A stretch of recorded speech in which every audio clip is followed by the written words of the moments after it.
Olá, está começando Religare, Conhecimento e Religião. Argumentos sobre a existência de Deus foram comuns na antiguidade.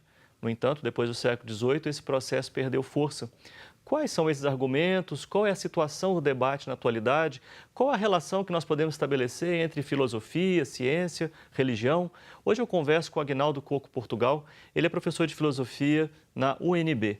Aguinaldo, bem-vindo. Enfim, né? A gente estava falando que acho que é uma década a gente está esperando por esse dia. Mais ou menos isso. Desde muito tempo a gente está tentando fazer esse programa, né? Que bom que você está aqui com a gente. É um prazer imenso. Você pode acessar esse programa e outros procurando por Religare, Conhecimento e Religião no YouTube. Procure pela gente e compartilhe com seus amigos, com as suas redes sociais, com sua família. Aguinaldo, essa uma questão interessante assim, para nós que lidamos na academia, que nós convivemos num ambiente meio ateu, né? Se não bastante ateu. É. Ao passo que, como você dizia um pouco antes aqui da gente começar, isso contrasta, não é, com a posição mais geral, né, da população, de pessoas que creem em Deus. Como é que você avalia essa situação da religião, ou a própria questão de Deus, né, entre pessoas que estão na academia? Essa questão desse contraste, o fato de que no meio acadêmico, meio universitário, você tem uma maioria de professores e estudiosos que são ateus ou descrentes ou irreligiosos, e uma maioria, no sentido contrário, no restante da sociedade, sempre me chamou a atenção. E uma hipótese que eu tenho tentado desenvolver para explicar isso é a própria formação da filosofia moderna, ou seja, a relação dela com o surgimento da ciência no século XVI e XVII e o modo como a filosofia interpretou isso da relação entre ciência e religião. E é um pouco nesse sentido que vai o meu trabalho. Sim, e o que acontece então nesse período? Então, que interfere nesse modo a gente ser hoje? O século XVI e XVII são o momento onde acontece a chamada Revolução Científica.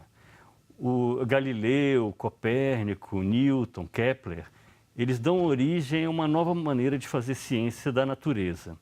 Diferentemente do que vinha sendo feito antes com o modelo de Aristóteles, agora o que você vai tentar fazer é limitar o entendimento do mundo natural ao que Aristóteles chamava de causa eficiente e causa material.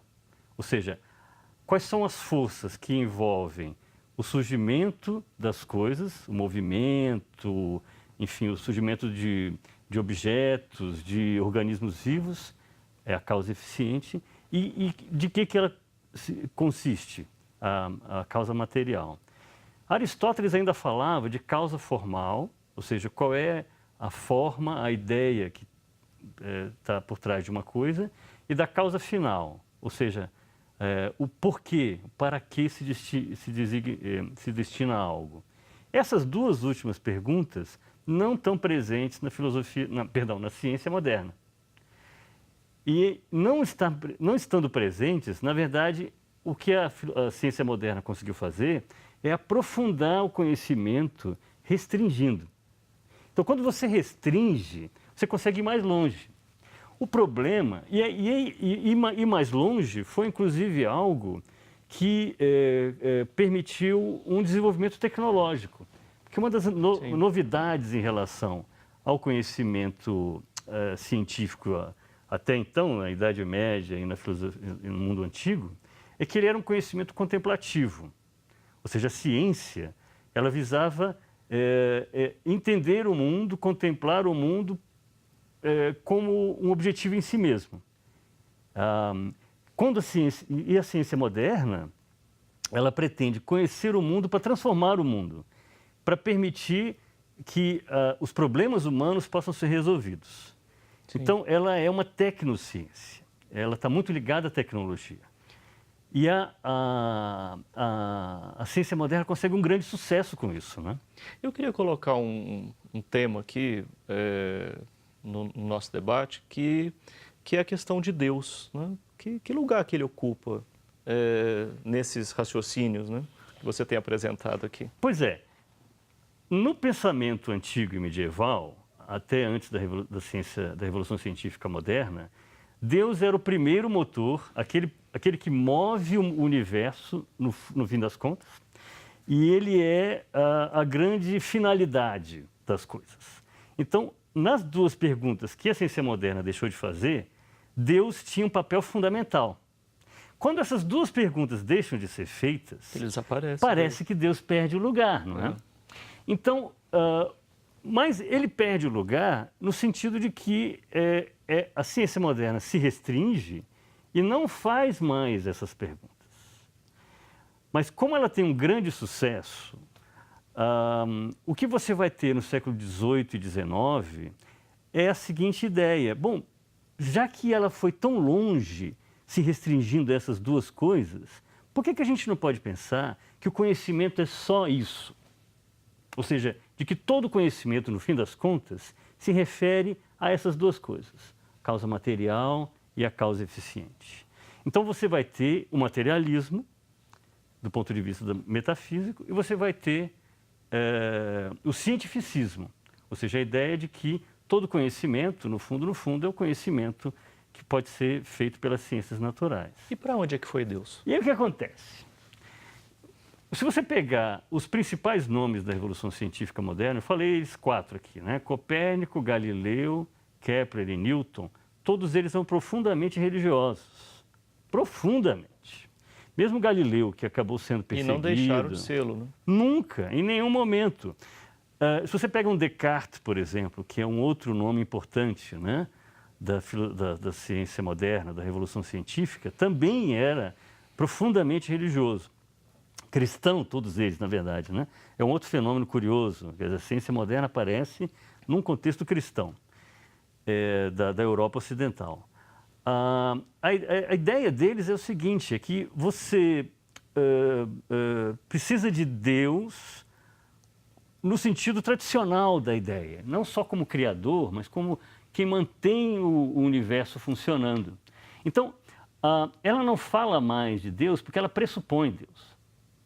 Ou seja, esses grandes autores estão falando, eu não preciso colocar Deus no discurso científico, porque ele é o grande pressuposto para que eu tenha ordem, ou seja, o universo seja ordenado, e isso é fundamental para que eu possa estudar o universo e para que eu possa entender o universo. Que uma coisa é o universo ser ordenado e outra é que o ser humano possa entender essa ordem. Então, o que acontece ali?